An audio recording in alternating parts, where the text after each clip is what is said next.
morning, good afternoon, good evening, wherever you are in the universe. Valerie M, aka Maxfield, coming at you on a very sort of a gloomy day.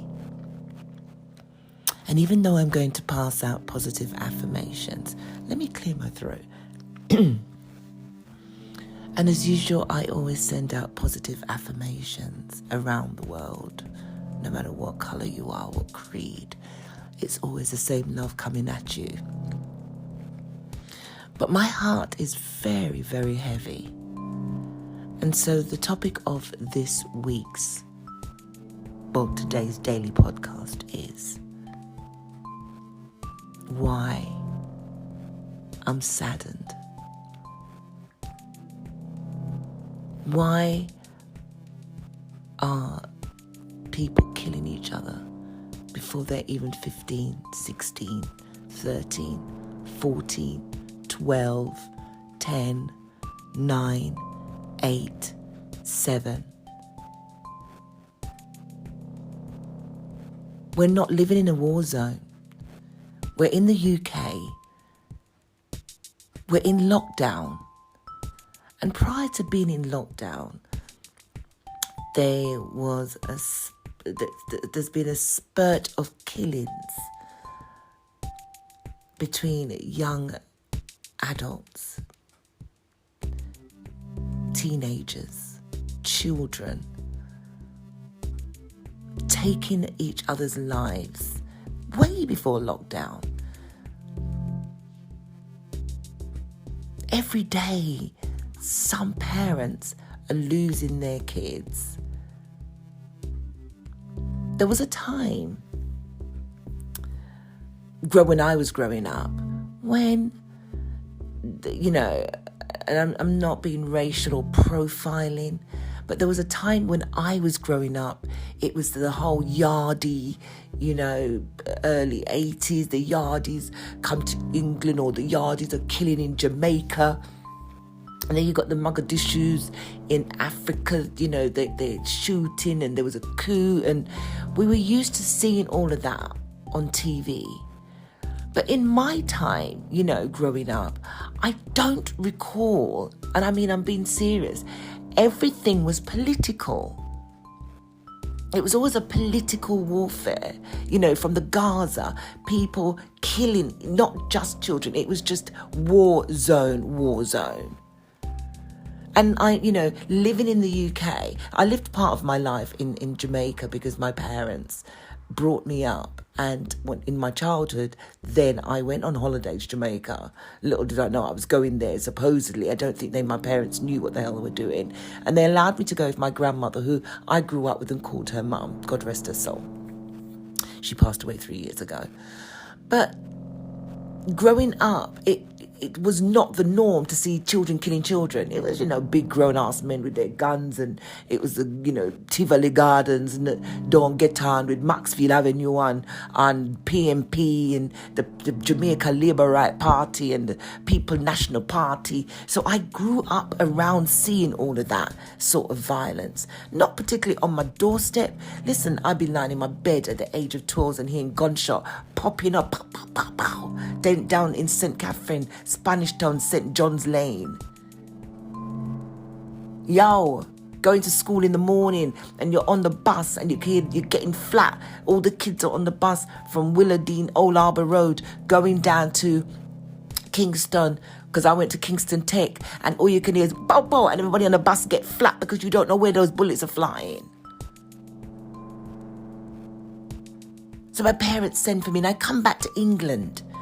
The safety of England, where there's hardly any killings. And when I came back to England, so we're talking about, late 80s now, and, it's all about going out and meeting people, and, I'm away from political warfare.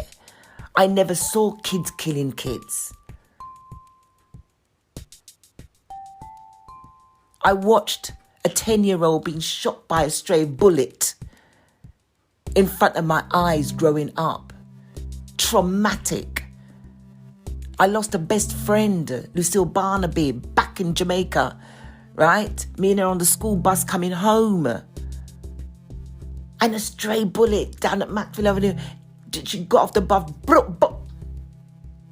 Gunshot. Took her out. I remember making that phone call to my uncle who worked at Kingston Public Hospital and said, I need to go home. And in the end, they flew me to America. Just about did my exams. I'm in my final year of my exams, studying mechanical engineering, right? Because, that's how the West Indies are far more advanced in education than the UK, let me tell you that. And I never forget. I made a phone call and my aunt, my favourite auntie of all aunts, God rest her soul, Auntie Pinny, Angela Webber, the matriarch of Tottenham back in the day, She literally said, spoke with my grandmother or my mum and my mum, my real mum, and said, no, we've got to bring Valerie back home. All this killing is not happening. She's got a future ahead of her, blah, blah. I was a bright kid at school. So all these things was done. I had a dual passport. All these things were done. And I made it to Connecticut in America, and I stayed there for a little while. And then, dual passport and a British passport, boom, come back to my homeland. Safe. No more killings. No more listening to gunshots at night, lying in my bed in Willardine, 93 Willardine, Jewelry.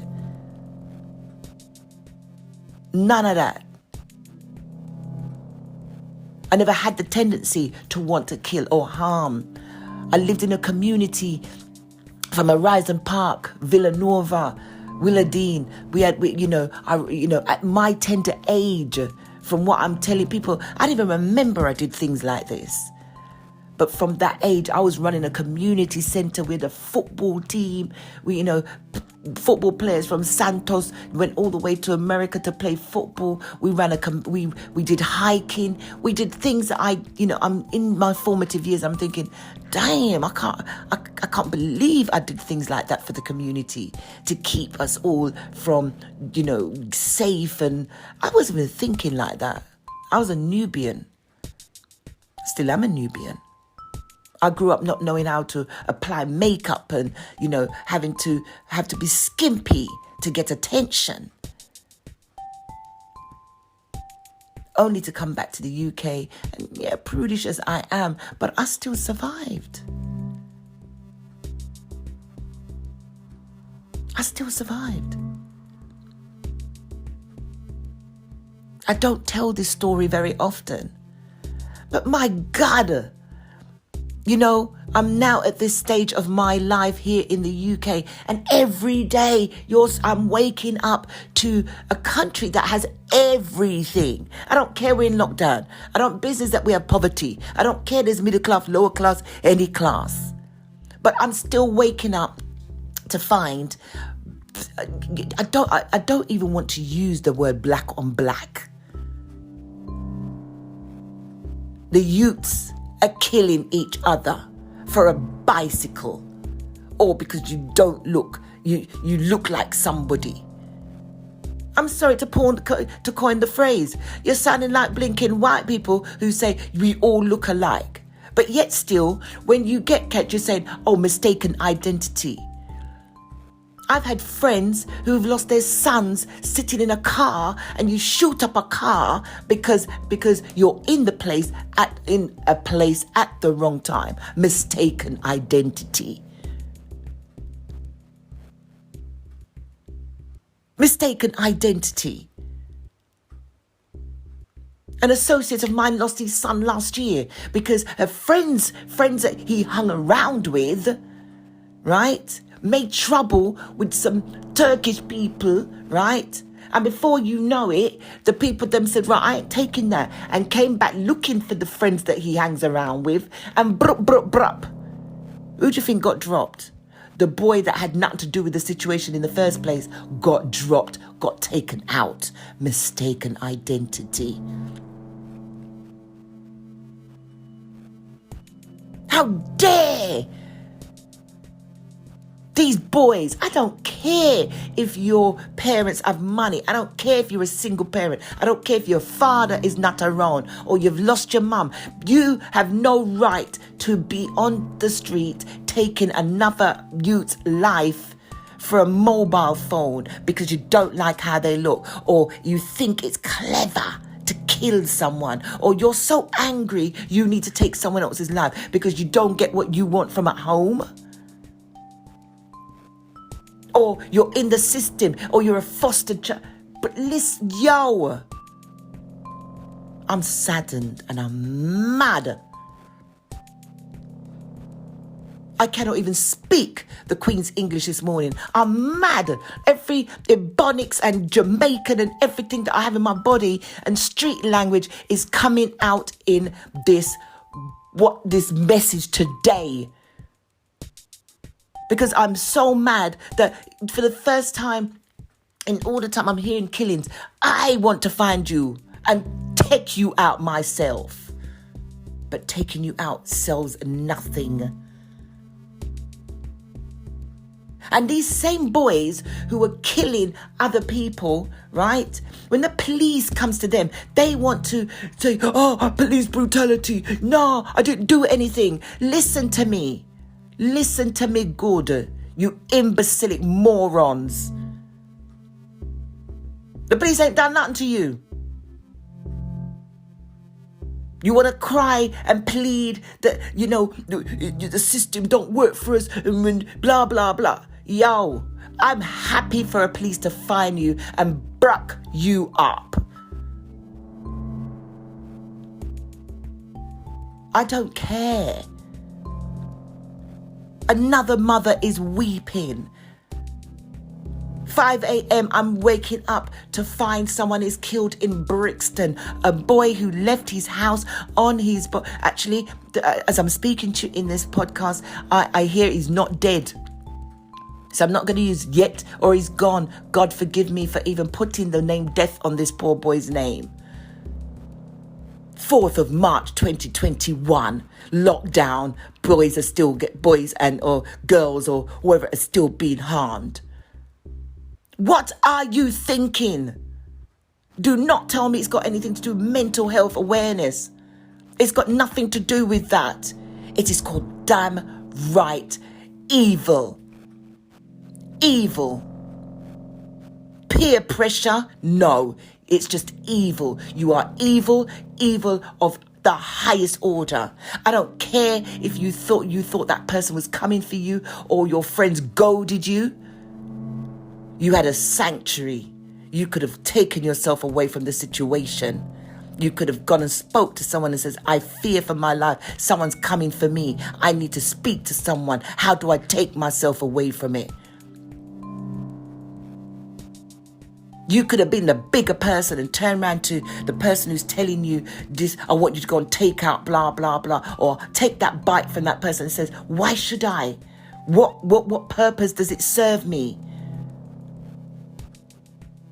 Why is it that you boys that all walk around in a gang feel that you need to goad each other to the point of one of you will, get into a fight, use a knife and kill another person? Juking them up for what? Or getting a gun and shooting what? Because it makes you feel big? Is that what you saw your mum and dad do? Is that it? Why should parents be fearing? For parents are now paying Uber cab companies to pick up their children from a bus stop, which is only probably a 2 bus ride from where they're coming. They get out the station. Yo, I'm doing it. I'm doing it. As soon as my boy says, yo, I'm saying get a cab to the station. When he says I've got to go meet my friends, we're going to go and get something to eat. Even in lockdown, I have to make sure and I have to ring the mum and say, listen, how's he getting home? At one point, I think I was ringing him one evening and he's going, oh my God, I'm out with my friends. I don't care. His friends are very good boys. They're not into gangs. They're boys that sit at home and they're playing their computer, well educated, But it doesn't stop another gang of people seeing them and attacking them. He's scared to he's not scared. He's kind of said, it is what it is. He's not that kind of boy.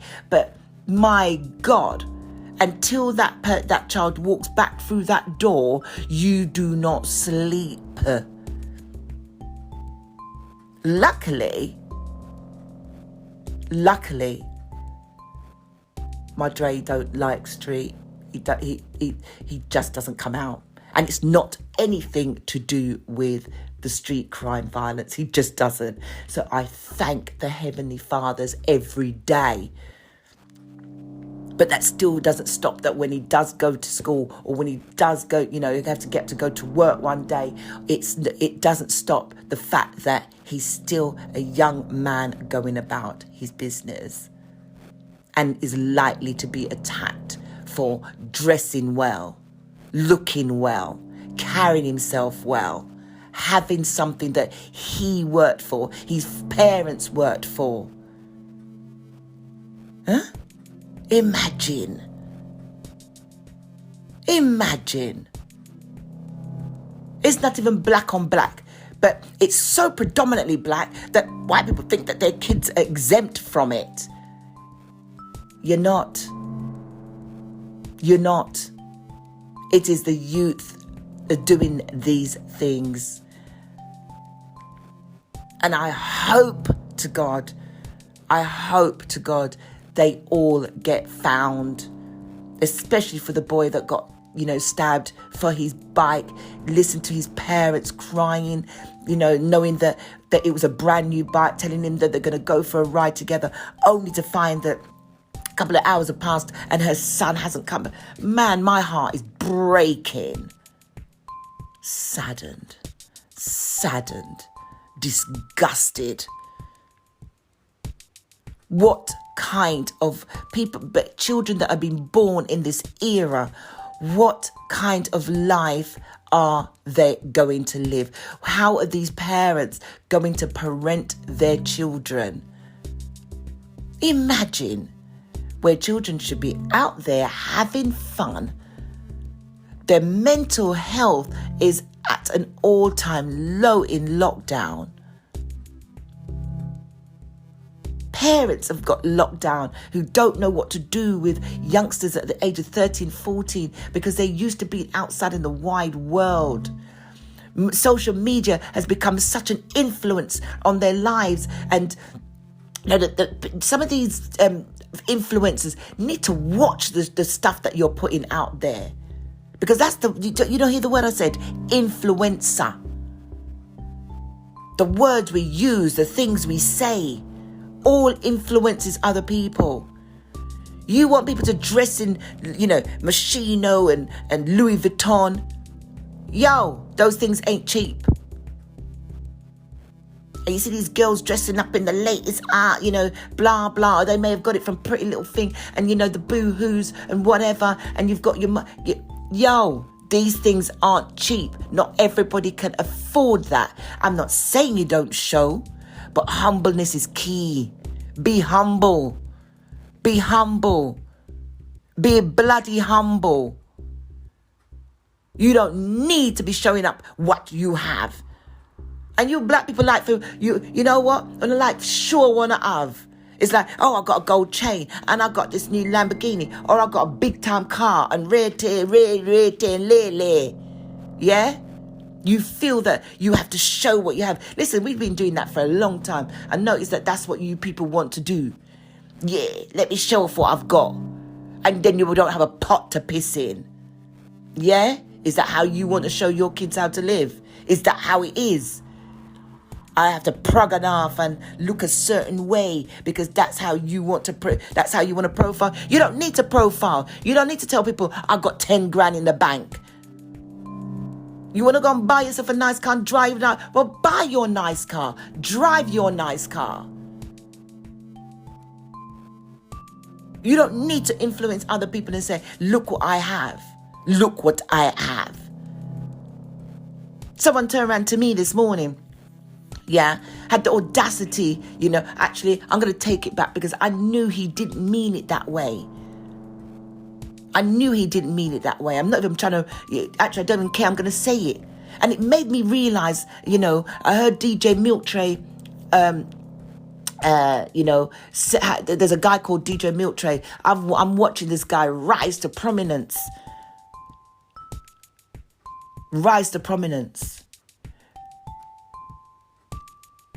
With, a good family background.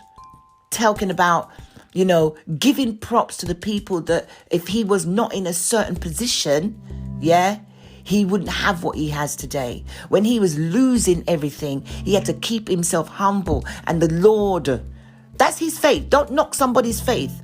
Because just like, you're a Muslim, we have to respect you're a Muslim. Just like you're an atheist, I have to respect that you're an atheist. And just like I'm a Christian, I don't care if you don't respect that I am a Christian, but I am a Christian. That's my faith. Allow me to have my faith. And if I put that on my social, it does not judge who I am. I'm just a woman of faith and believe in my Heavenly Father. And yes, I've had somebody turn and say, listen, God, where is your mighty God if we're in COVID? Where is the Almighty? Nobody never said that God was going to change COVID. I don't know anywhere in the Bible that says that. But COVID has been around for years. And because we're just so damn nasty, it spread. No care for other people's life. Somebody probably even made it made it go viral from in a lab. Who knows? I'm not into conspiracy theory. So this is me being mad, and I'm trying to keep my language at a point where I don't need to break down, as I said, into Ebonics and into the colloquial language of the Jamaicans. But I am mad as hell. And I do not use my platform to talk about anything political. But my word, you sicken me. You kids who are out there killing in your gangs, looking dirty and nasty about you in your hoods and your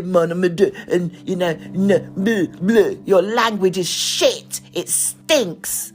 And you wonder why you can't get a job.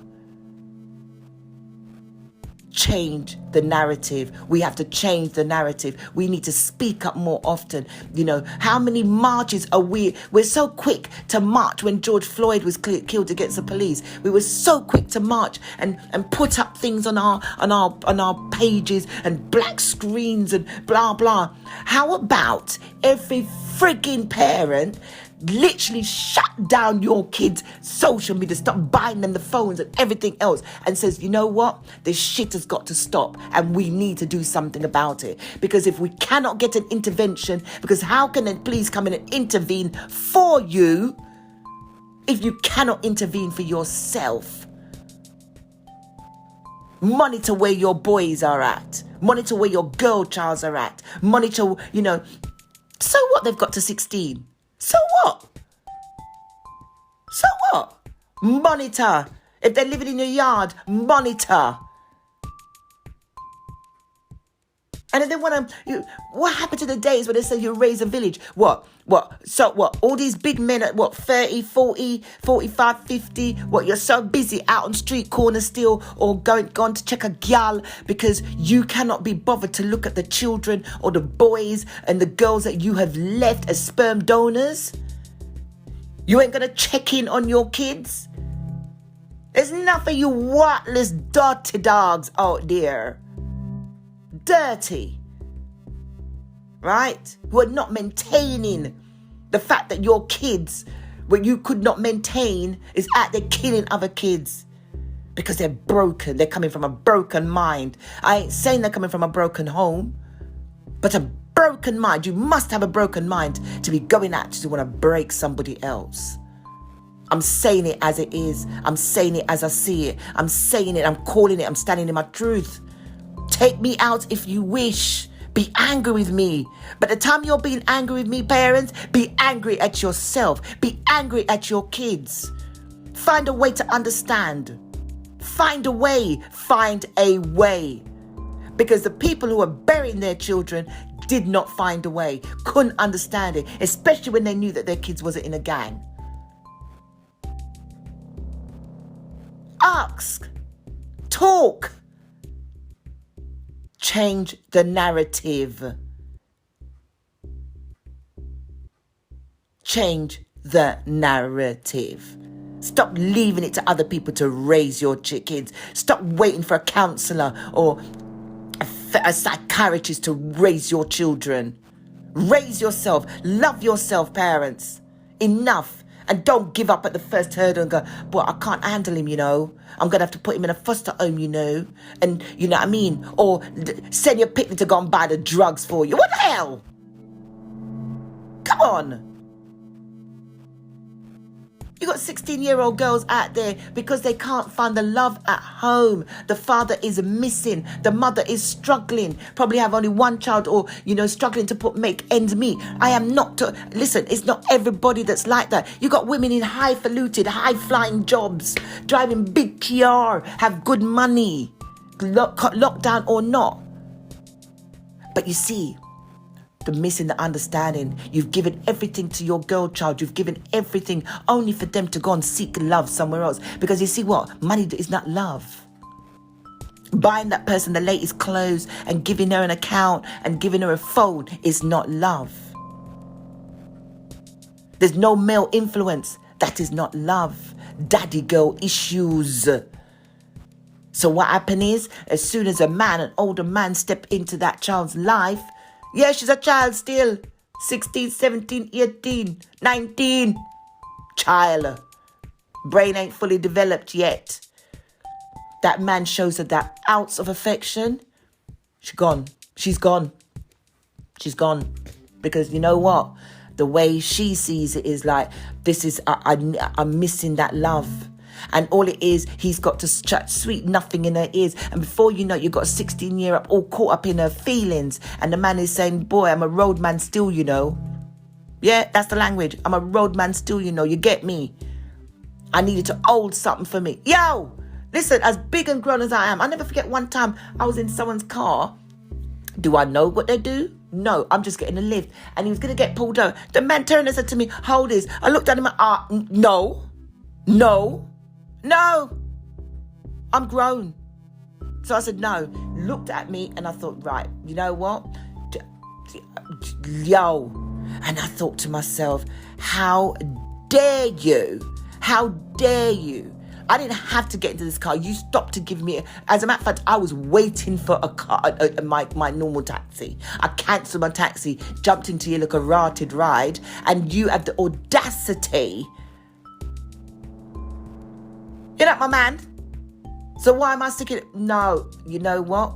In that split second, and the reason why I'm saying this, the reason why I'm standing in my truth and saying this, is the fact that at that moment, what do? Do you turn around to that person who you class as a friend and grasp them up and then say, oh, here, officer, here's his drugs? Now, if I'm saying that, and I was grown when this happened to me, I'm in my 30s when this happened to me. Could you imagine what a 15-year-old, 16, 17, 18 put in that position where you're loving off the guy and he's going, just hold this for me, please, babe. It's nothing, man. Nothing ain't going to happen, babe. Right? Imagine. I was grown and I held on to it and I was shat bricks, hoping that, oh my God, I work in the legal field. Jesus Christ, I cannot be caught with weird because on my days, that's my legal profession gone down the drain. Right? What my parents are going to go absolutely doolally. That was then. You've got young girls walking around with 25, 26, 28, 29, even up to 30. You've got 40-year-old men dating younger young girls because they're far more vulnerable. Let me ask you this question, men. Let me ask you this question.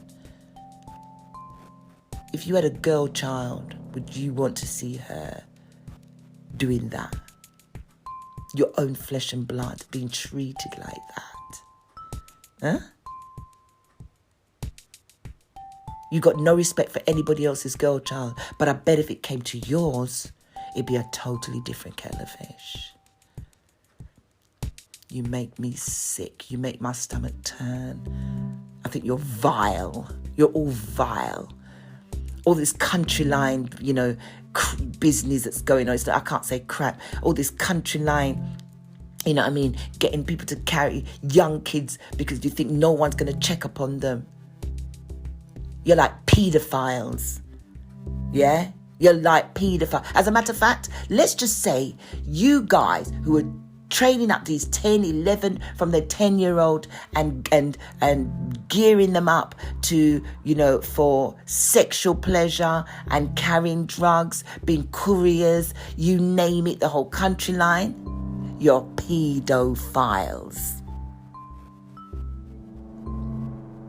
And I hope the government starts tagging you guys, you men, and even you dirty, nasty women, right, who have got themselves into that mess. And you want to walk out. I don't care what you think the implications are. You can get out. There is services that could help you to get out of this business. Walk away from these guys who they are only human beings. The same way you walked in is the same way you walked out. There is plenty of places that will, in your area, look for people that deals with exiting gangs, exiting relationship. Speak to the homes, the counsellors. There is places for you to go to. I am now offering a solution. There is places to go. Find them. Find your local counsellor, your local area. There's help groups. Ring the Samaritans. Ring a mental health line. Ring Papyrus. Ring these lines. You are anonymous and say, I want to change. I want to change my narrative. I need to get out of this. And if that part of where you live, whether it's South London, East London, Manchester, Liverpool, and if you find that some of the police are toxic, yes, and they are toxic, then there's other ways to go around it. Please remember that the police are human beings too. They are human. They don't just all wake up and go, yeah, I'm going to be a bastard to black people. No, they don't. Some fear for their lives. And some of them, they react because this is how we react to them.